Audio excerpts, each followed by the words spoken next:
Hey, how's it going? We're going to be making pretzels today. We've got our vegetable oil, we've got coarse sea salt, we've got regular iodized salt, we've got sugar, butter, yeast, baking soda, flour, and for tools, we're going to have regular pot, a couple brushes, measuring cup, and most importantly, we're going to have some sort of either a bread maker or an electric mixer. This is going to be to knead the dough, so we don't have to do it by hand. It's going to result in a much better consistency of the dough. Alright, first step, we're going to be adding yeast, sugar, salt, and 1.5 cups of warm water. Salt, yeast, sugar, and 1.5 cups of warm water. Usually the hottest your typical faucet will get. And now we just let it sit for 5 minutes.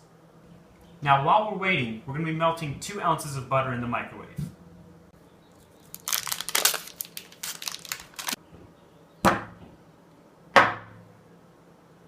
After 5 minutes, we're going to combine the flour and the melted butter in our mixer machine.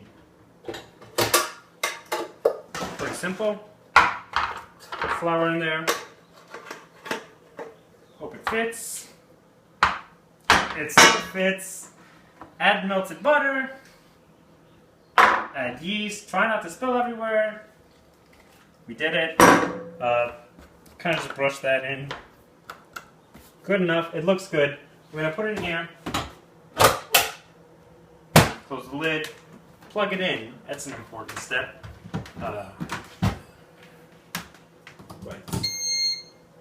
Then we're going to, whatever your machines vary, but generally you're going to knead it for about 5 minutes, something like that. Now after the dough has been kneaded, we're going to need a large bowl, something like this. You could just use whatever you were holding your flour in. Make sure you clean it up first. And you need to oil it. You're going to need just a little bit of oil, just enough to cover the surface area of this bowl. Nothing too much. If there's too much, you can always just put it back. No big deal. Don't worry about it. Just like this. Alright, so if you've been kneading your dough, it should start to look something like this. It's going to look a bit powdery. It's going to look like it's coming apart maybe a bit.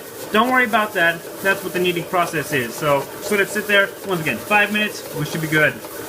Now that the dough has been kneaded, we're going to transfer it to the well-oiled bowl right here.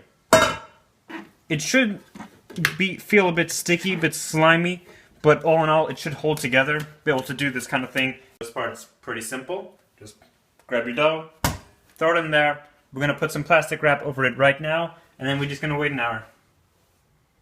Okay, we did that. So now we're going to do this. The dough looks like this. It looks really gross because it's been actually like an hour, then we put it in the fridge for a couple of hours. It's not supposed to look like that, unless we do it like that. Alright, next step is going to consist of oiling this thing, cutting this into about 8 slices, and we're going to get to the rolling process right after that. And now we've got our 8 slices. Alright, remember what I said? We're going to oil it? We're doing that now.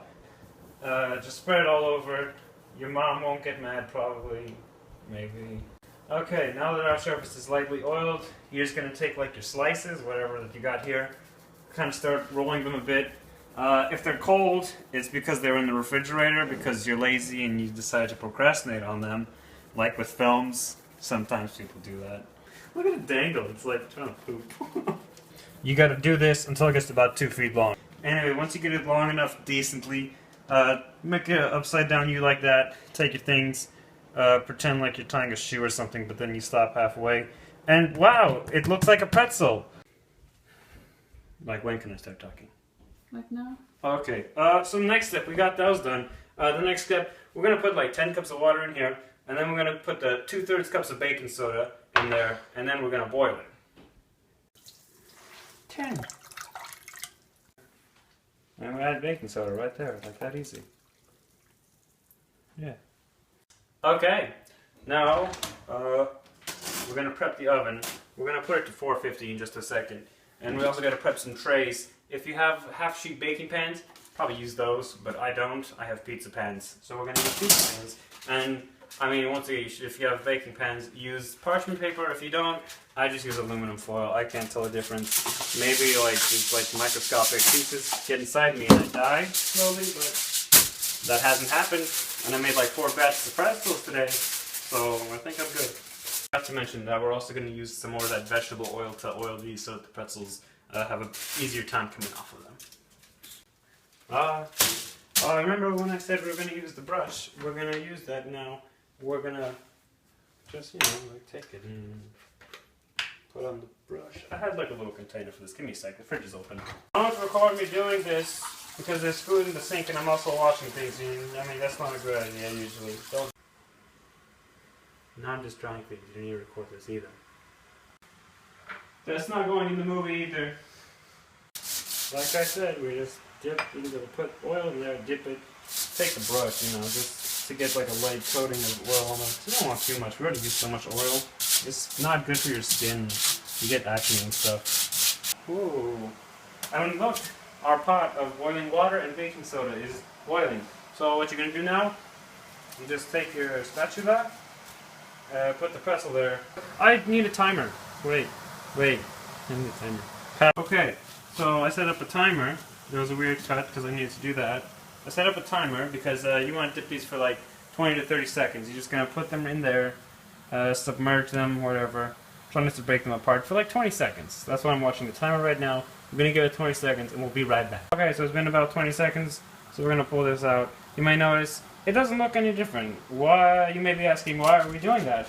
Well, because baking soda gives pretzels that distinct pretzel taste. If you ever smelled a pretzel, it's probably because it was dipped in baking soda, or if it was professional grade, it was lye. Well, however, lye is highly corrosive, so I'm not going to use that because you go blind and stuff, and my eyes are already bad enough. With baking soda, you gotta be careful of the oven. You gotta make sure it's gonna create a mess. Baking soda and water, it gets everywhere. It gets real nasty. Make sure you clean the oven real fast because, like, your mom's not gonna be happy, or your dad. I'm not gonna, you know, hey, maybe he likes cooking. I like cooking. There's no stereotyping going on here. Okay, you remember when I had 1 stick of 2-ounce butter at the beginning for the melting? Well, we might need 4.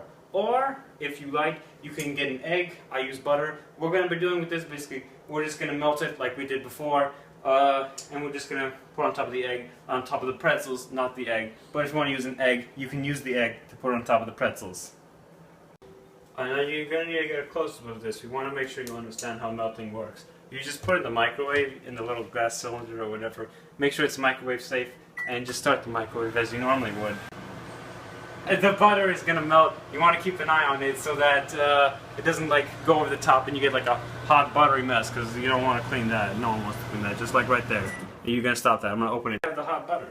You're going to get a brush. We're not going to use the last brush I just used because that one's not heat resistant. This one, however, is. It's pretty simple. You just 1 dab like that, like painting a picture. You just rub it on there.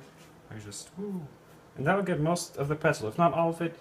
Use more, because honestly 2 ounces, we might only need 1 ounce. But I don't want to cut it. I'm lazy. So I'm just going to dab it on all of these like that. Okay. Remember when we said we're going to have coarse sea salt or whatever? I mean, you can use anything you want. You just like dedicated pretzel salt. I'm going to be using Mortensen coarse sea salt at your available local grocery store place now. Just like do this and sprinkle it on there. Like sprinkles on ice cream. You may be wondering what I'm doing with this knife. Well, I'll tell you, I'm cutting things. With pretzels, you can make little slits on the sides here, just like a slight stabbing motion, just cut like that. And why you're gonna do this, you might ask, because I like wasting your time. No, because it's gonna allow it to bake and the crust is gonna come out. It's gonna have a real nice crunch when it comes out. That's what we're gonna find out. We made 1 with slits and 1 without slits, so let's do some science. Bill Nye.